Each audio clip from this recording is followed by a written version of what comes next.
Good morning YouTube. നല്ല ഒരു പ്രഭാതത്തിലേക്ക് സ്വാഗതം. വളരെ നാളുകൾക്ക് ശേഷം ഒരിക്കൽ കൂടെ നമ്മൾ തമ്മിൽ കാണുകയാണെന്ന്. കഴിഞ്ഞ ദിവസം ഞാനൊരു ഷോർട്ട് വീഡിയോ ചെയ്തിരുന്നു, എന്താണ് എൻ്റെ റീസൺ എന്നുള്ള രീതിയിൽ. അതിനെപ്പറ്റിയൊക്കെ ഒന്ന് സംസാരിക്കുക എന്നുള്ളതാണ് ഇത് ഉദ്ദേശിക്കുന്നത്. നമ്മളിതൊരു ജനറൽ കാര്യങ്ങളാണ് ഇന്ന് സംസാരിക്കുന്നത്. So welcome to the show.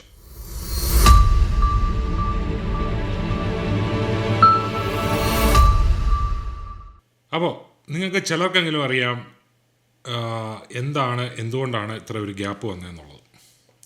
വളരെയധികം ആൾക്കാർ എനിക്ക് DM വഴിയും വാട്സപ്പ് വഴിയൊക്കെ മെസ്സേജ് അയച്ചു, എന്താ ചേട്ടാ ഇപ്പോഴേ നിങ്ങളുടെ വീഡിയോ ഒന്നും കാണുന്നില്ലല്ലോ, എന്താണ് കാര്യം എന്നൊക്കെ ചോദിച്ചു.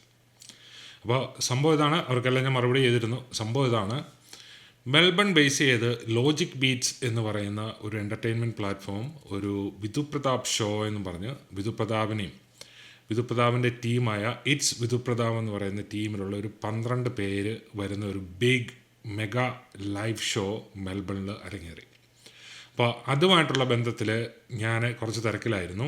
അപ്പോൾ ചിലർ ചോദിക്കും, എന്തൊക്കെയാണ് നിങ്ങൾ അതിൻ്റെ അകത്തുണ്ടായിരുന്ന സന്തോഷങ്ങൾ, വിശേഷങ്ങൾ, അതൊക്കെയാണ് ഇന്ന് നമ്മൾ പറയാനായിട്ട് പോകുന്നത്. അപ്പോൾ ഈ വിധു പ്രതാപ് ഷോയുടെ ഫുള്ള് മീഡിയ കൈകാര്യം ചെയ്തത് എൻ്റെ കമ്പനിയാണ്. നിങ്ങൾക്കറിയാം, എനിക്ക് ഈത്തൻ മീഡിയ എന്ന് പറയുന്ന ഒരു കമ്പനിയുണ്ട്.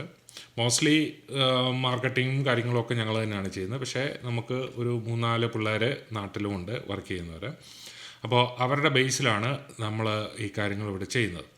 അപ്പോൾ എന്താണെന്ന് പറഞ്ഞു കഴിഞ്ഞാൽ, ഈത്തൻ മീഡിയ എന്ന് പറഞ്ഞു കഴിഞ്ഞാൽ, അതായത് നമ്മൾ ഈ poster designing, video editing, video clip designing, marketing സ്ട്രാറ്റജികൾ മേക്ക് ചെയ്യുക, അങ്ങനത്തെയൊക്കെയുള്ളൊരു പരിപാടിയാണ്. അതായത് ഇതുപോലൊരു ഷോ വരികയാണെങ്കിൽ ആ ഷോയ്ക്ക് വേണ്ടിയിട്ടുള്ള എല്ലാ കാര്യങ്ങളും നമ്മൾ സപ്ലൈ ചെയ്യുക. അതായത് മാർക്കറ്റിംഗ് ആയിട്ടുള്ള എല്ലാ കാര്യങ്ങളും നമ്മൾ ഹെൽപ്പ് ചെയ്യുക, സപ്പോർട്ട് ചെയ്യുക എന്നുള്ളൊരു കാര്യമാണ് നമ്മൾ ചെയ്യുന്നത്.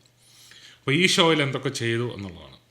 ഈ ഷോയിൽ നിങ്ങൾ ചിലരെങ്കിലും കണ്ടിരിക്കും, ധാരാളം മെൽബൺ ബേസ്ഡ് വീഡിയോസ് വന്നിരുന്നു. അതായത് വിധു പ്രതാപിൻ്റെ ഈ ഷോയുമായിട്ടുള്ള ബന്ധത്തിൽ ഒരു 3 മാസമായിട്ട് നമ്മൾ സ്ഥിരമായിട്ട് വീഡിയോസും പോസ്റ്റുകളും ഒക്കെ അവരുടെ എന്താ പറയുക, ലോജിക് ബീറ്റിൻ്റെ പേജിൽ, ഫേസ്ബുക്ക് പേജിൽ നമ്മൾ ഇടുന്നുണ്ടായിരുന്നു. അപ്പോൾ ഇതിനിടയ്ക്കൊന്ന് പറഞ്ഞോട്ടെ, ഇതുവരെ ആരും ലോജിക് ബീറ്റിൻ്റെ പേജിൽ സബ്സ്ക്രൈബ് ചെയ്തിട്ടില്ലെങ്കിൽ ഞാൻ ഈ താഴെയായിട്ട് ഡിസ്ക്രിപ്ഷനിൽ ഞാൻ അതിൻ്റെ ലിങ്ക് കൊടുക്കുന്നതായിരിക്കും. നിങ്ങളത് കയറി ലൈക്ക് ചെയ്തിട്ടേക്കണം. കാരണം ധാരാളം പരിപാടികളും പ്രോഗ്രാംസും ഒക്കെ ഭാവിയിൽ പ്ലാൻ ചെയ്യുന്നുണ്ട്. അപ്പോൾ അതിൻ്റെ എല്ലാം ഫസ്റ്റ് ഹാൻഡ് ഇൻഫർമേഷൻ കിട്ടാൻ എപ്പോഴും പേജുകൾ സബ്സ്ക്രൈബ് ചെയ്ത് വെക്കുന്നതായിരിക്കും നല്ലത്. അപ്പോൾ കറണ്ടായിട്ട് സ്ട്രൈറ്റ് ആയിട്ട് നിങ്ങൾക്ക് ഓരോ കാര്യങ്ങൾ അറിയാൻ പറ്റും. മാത്രമല്ല, അതുമായിട്ട് ബന്ധപ്പെട്ട് പ്രവർത്തിക്കാൻ താല്പര്യമുള്ള ഒക്കെ ആൾക്കാർ ഈ പേജ് ലൈക്ക് ചെയ്തിടുക എന്നുള്ളതാണ്. എന്തെങ്കിലുമൊക്കെ നമുക്ക് റിക്വയർമെൻറ്റ്സ് ഉണ്ടെങ്കിൽ നമ്മൾ അതിലാണ് പോസ്റ്റ് ചെയ്യുന്നത്. അപ്പോൾ ഇതിനകത്ത് നമ്മൾ ചെയ്ത കാര്യങ്ങളെന്ന് പറഞ്ഞാൽ, പോസ്റ്റുകൾ ചെയ്യുക, വീഡിയോസ് ചെയ്യുക, മാർക്കറ്റിംഗ് സ്ട്രാറ്റജി പ്ലാൻ ചെയ്യുക, പുതിയതായിട്ട് മെൽബണിൽ ഇതുവരെ കണ്ടിട്ടില്ലാത്ത രീതിയിലുള്ള ഒരു രീതിയാണ് നമ്മൾ ഇത്തവണ അവലംബിച്ചത്. നാട്ടിലൊക്കെ കുറേ ചെയ്ത് വിജയമായ ഒരു സ്ട്രാറ്റജി തന്നെയാണ് നമ്മൾ പരീക്ഷിച്ചത്. വളരെ വിജയമായിരുന്നു. അപ്പോൾ അത് ഈതൻ മീഡിയ എന്ന് പറയുന്ന എൻ്റെ കമ്പനി, എൻ്റെ കൂടെ വർക്ക് ചെയ്യുന്ന പിള്ളേർ, അവരെല്ലാം അതിൻ്റെ അകത്ത് വളരെയധികം ഹെൽപ്പ് ചെയ്തിരുന്നു. അങ്ങനെ ഒരു കാര്യമാണ് നമ്മളിതിൽ ചെയ്തിരുന്നത്. പിന്നെ വിധു പ്രതാപ് ടീമിനെ പറ്റി പറയാം. എനിക്ക് തോന്നുന്നത് 2 ദിവസം മുമ്പാണ് അവരുടെ ടീം ഫുള്ള് മെൽബണിൽ വന്നിറങ്ങിയത്. മെൽബണിൽ വന്നിറങ്ങിയപ്പോൾ തൊട്ട് ശരിയായിട്ട് പറഞ്ഞ ഒരു ഫുൾ ആഘോഷം തന്നെയായിരുന്നു. അവരുടെ ടീം എന്ന് പറഞ്ഞാൽ one of the greatest and best ടീമാണ്. അവരോടുള്ള സംസാരിക്കാനും അവരോട് കൂടുതൽ സമയം സ്പെൻഡ് ചെയ്യാനും ഒക്കെ കിട്ടിയ അവസരങ്ങൾ എനിക്കിതിൻ്റെ അകത്തുണ്ടായി. അപ്പോൾ അങ്ങനെയൊക്കെയുള്ള ഇവർ വന്നിറങ്ങിയത് ഏകദേശം ഒരു 8:30-9 മണി സമയമായി, രാത്രി ഈവനിങ്. അപ്പോൾ അവിടെ നിന്ന് അവരെ പിക്ക് ചെയ്ത് നമ്മൾ ചെയ്തിരുന്ന സ്ഥലത്ത് കൊണ്ടുപോവുകയും, അതായത് നമ്മൾ അറേഞ്ച് ചെയ്തിരുന്ന സ്ഥലത്ത് കൊണ്ടുപോവുകയും അവരോടൊപ്പം അന്ന് ഫോട്ടോസും കാര്യങ്ങളൊക്കെ കുറച്ചെടുത്തു, എല്ലാവരുമായിട്ട് സംസാരിച്ചു. പിറ്റേ ദിവസം രാവിലെ അവരോടെ കൂടെ മെൽബൺ സിറ്റി കറങ്ങാനായിട്ട് ഞങ്ങൾക്ക് പോകാൻ പറ്റി. അതിൻ്റെ കുറേ ക്ലിപ്പുകളൊക്കെ ഉള്ള ഒരു വീഡിയോ ഞാൻ ഇതിൻ്റെ കൂടെ ഇടാം. അതിപ്പോൾ നിങ്ങൾക്ക് കാണുമ്പോൾ മനസ്സിലാവും. വളരെ സന്തോഷമായിരുന്നു. അവരുടെ ടീമിലുള്ള ഓരോ വ്യക്തികളും, എസ്പെഷ്യലി അമിത് ബാൽ എന്ന് പറയുന്ന അമിതേട്ടൻ, പിന്നെ മനു, അങ്ങനെ എല്ലാ ആ ടെക്നിക്കൽ ടീമിലുള്ള ആൾക്കാർ, വിനുവ, പിന്നെ ഈ പറഞ്ഞ പോലെ വിധുവിൻ്റെ ടീമിലുള്ള ആൾക്കാർ, എല്ലാവരും വളരെ വളരെ വളരെ ഹെൽപ്ഫുള്ളായിരുന്നു, സന്തോഷമായിരുന്നു. അവരോടുള്ള സമയം സ്പെൻഡ് ചെയ്തതൊക്കെ വളരെ രസകരമായിരുന്നു. അനന്തു എന്ന് പറയുന്നതാണ് വിധുവിൻ്റെ ടീമിൻ്റെ മെയിൻ മാനേജറായിട്ടുള്ളത്. അപ്പോൾ അദ്ദേഹമായിട്ട് ഒത്തിരിയേറെ സമയം സ്പെൻഡ് ചെയ്യാൻ പറ്റി. അപ്പോൾ അനന്തു ഇതിനെ ആയിട്ടായിരുന്നു എനിക്ക് കൂടുതൽ ഇൻട്രാക്ഷൻ. കാരണം ഇവരുടെ കാര്യങ്ങൾ ഹാൻഡിൽ ചെയ്തുകൊണ്ടിരുന്നത് ഇവരെ കൊണ്ടുപോവുകയും എടുക്കുകയും ഇവരെ അവിടെ ഇങ്ങോട്ടും ഇങ്ങോട്ടും പാസ് ചെയ്യുകയും ഇവരുമായിട്ട് കൂടുതൽ ഇൻട്രാക്ഷൻ എനിക്കുണ്ടായിരുന്നത് കൊണ്ടും ഒക്കെയാണ് കഴിഞ്ഞ ദിവസങ്ങളിലൊന്നും വീഡിയോ ചെയ്യായിരുന്നു. മാത്രമല്ല ഇതുപോലെ ഒരു ബിഗ് ഇവൻറ്റ് വരുന്നു, ആ ഇവൻറ്റിനുള്ള സമയം നമ്മൾ കൂടുതൽ അവിടെ കൊടുക്കണം, അങ്ങനെയൊക്കെയുള്ള കാര്യങ്ങളും ഉണ്ടായിരുന്നു. ഏതാണേലും ഒക്ടോബർ 31 നൈറ്റിൽ പ്രോഗ്രാം ചെയ്തു, അവസാനിച്ചു. അടിപൊളി പരിപാടിയായിരുന്നു. പേജിൽ എല്ലാ അതിൻ്റെ ഫോട്ടോസും വീഡിയോസും ഡീറ്റെയിൽസും എല്ലാം കിടപ്പുണ്ട്. സമയമുണ്ടെങ്കിൽ നിങ്ങൾ കയറി കാണണം. മെൽബണിൽ ഉള്ള ആൾക്കാരാണെങ്കിൽ നെക്സ്റ്റ് ടൈം ഇങ്ങനെ ഒരു പ്രോഗ്രാം നടത്തുകയാണെങ്കിൽ തീർച്ചയായിട്ടും ഒന്ന് സംബന്ധിക്കണം എന്നുള്ളതാണ്. നമുക്ക് ഇത്തവണ ഭയങ്കര മാർക്കറ്റിംഗ് വെച്ചായിട്ടാണ് ഭയങ്കര സ്ട്രഗിൾ ഉണ്ടായിരുന്ന ഒരു ടൈമാണ്. കാരണം വെച്ച് കഴിഞ്ഞാൽ പല പ്രോഗ്രാമുകൾ ആ ദിവസങ്ങളിൽ ചാർട്ട് ചെയ്തിട്ടുണ്ടായിരുന്നു. പക്ഷേ അതിനുള്ളിൽ തന്നെ നമുക്ക് വളരെയധികം ആൾക്കാരെ കൊണ്ടുവരാനും അവരുമായിട്ട് അവർക്കത് എൻജോയബിളായിട്ട് പ്രസൻറ്റ് ചെയ്യാനും എല്ലാം വളരെ ശക്തമായി സാധിച്ചു. പിന്നെ പിറ്റേ ദിവസം പിറ്റേ ദിവസം നമ്മൾ മെൽബൺ സിറ്റിയിലാണ് കൊണ്ടുപോയത്. മെൽബൺ സിറ്റിയിൽ 3 അട്രാക്ഷൻസാണ് അവരെ ഒന്ന് കാണിച്ചത്. ഇവർ സ്ഥിരമായിട്ട് വരുന്നവരാണ്, ഇവർക്കൊന്നും ഒരു പുതിയ കാര്യമല്ല. എന്നാലും ഒരു എൻജോയ്മെൻറ്റ് ടൈം, ഫ്രീ ആയിട്ടിരിക്കുന്നു. അപ്പോൾ മെൽബൺ സിറ്റിയിലെന്ന് പറഞ്ഞാൽ കുറേ ഫോട്ടോസ് എടുക്കുക എന്നൊക്കെയുള്ള കാര്യങ്ങളാണ്. ഇവരിൽ 90% ആൾക്കാരും ഇത് ഒന്നിൽ കൂടുതലാണ് ഇവിടെ വന്നിട്ടുള്ളവരാണ്. വിധു പ്രതാപ് ആണെങ്കിൽ തന്നെയും വളരെയധികം, എനിക്ക് തോന്നുന്ന ഒരു 5-6 തവണയെങ്കിലും ഇവിടെ വന്നിട്ടുള്ളതാണ്. മാത്രമല്ല ഇവരുടെ ഈ ബാൻഡ് ഇപ്പോൾ ഒരു ഫുൾ പാക്കായിട്ട് ഒരു ഫുൾ സെറ്റ് ചെയ്തിട്ടുണ്ട്, ഒരു പ്രോഗ്രാം ഫുള്ള് സെറ്റ് ചെയ്തിട്ടുണ്ട്. എന്ത് ഭംഗിയാണെന്നറിയാം. അത് ഓരോന്നും നമ്മളെ പൂർണ്ണമായിട്ടും, അതായത് ശരിയായിട്ട് പറഞ്ഞാൽ നൊസ്റ്റാൾജിയ വേണ്ടവർക്ക് നൊസ്റ്റാൾജിയ. കാരണം അറിയാമല്ലോ, ആദ്യത്തെ വളരെ ചെറിയ പ്രായത്തിൽ തന്നെ എന്താ പറയുക, സ്റ്റേറ്റ് അവാർഡ് മേടിക്കാനും വളരെയധികം പാട്ടുകൾ നമുക്ക് കേട്ടിട്ടുള്ള വളരെയധികം പാട്ടുകൾ പാടിയിട്ടുമുള്ള നല്ല മനോഹരമായൊരു ശബ്ദമൊക്കെയുള്ള, മാത്രമല്ല തഗ്ഗുണ്ടല്ലോ, ഭയങ്കര തഗ്ഗടിയാണ്. ഒരു സെക്കൻഡ് പോലും വിടാതെ ഇങ്ങനെ, അത് നല്ലൊരു വൈബാണ് കേട്ടോ. അതൊന്നും പറയാൻ, ആ സമയങ്ങളൊക്കെ എന്ന് പറഞ്ഞു കഴിഞ്ഞാൽ it was precious, it was so good. ഇതിപ്പോൾ എൻ്റെ വൈഫാണ് ദീപ്തി ആണെങ്കിലും was so friendly. Nanda Jayadev എന്ന് പറയുന്ന ഒരു സ്റ്റാർ സിംഗറിൽ കൂടി കയറി വന്ന ഒരു പാട്ടുകാരിയായിരുന്നു ഇവരുടെ കൂടെ ഇത്തവണ ഫീമെയിൽ സിംഗറായിട്ടുണ്ടായിരുന്നത്. Amazing voice, so good. മാത്രമല്ല ഈ പറയുന്ന പോലെ അനന്തു ആണെങ്കിലും ആ പ്രോഗ്രാമിൻ്റെ അകത്തൊരു പാട്ട് പാടിയിരുന്നു. അനന്തുവിനും പാട്ട് നല്ല ഭംഗിയായിട്ട് വരുന്നുണ്ട്. അതും അനന്തു എന്ന് പറയുന്നത് ഇവരുടെ മാനേജർ, അവരാണ് ആക്ച്വലി ഈ പ്രോഗ്രാം സ്റ്റാർട്ട് ചെയ്യുന്നത്. അത് ഞാൻ പറഞ്ഞു വന്നത്, ഇവരുടെ ഈ പ്രോഗ്രാമിൻ്റെ സെറ്റിംഗ് ഈസ് അമേസിങ്. അപ്പോൾ നിങ്ങൾ പോയിട്ടുള്ളവർക്കറിയാം, അല്ലെങ്കിൽ നിങ്ങൾ കണ്ടിട്ടുള്ളവർക്കറിയാം അത് എത്ര പെർഫെക്റ്റായിട്ട് പ്ലാൻ ചെയ്ത് അവർ ചെയ്തിരിക്കുന്നത് എന്നുള്ളത്.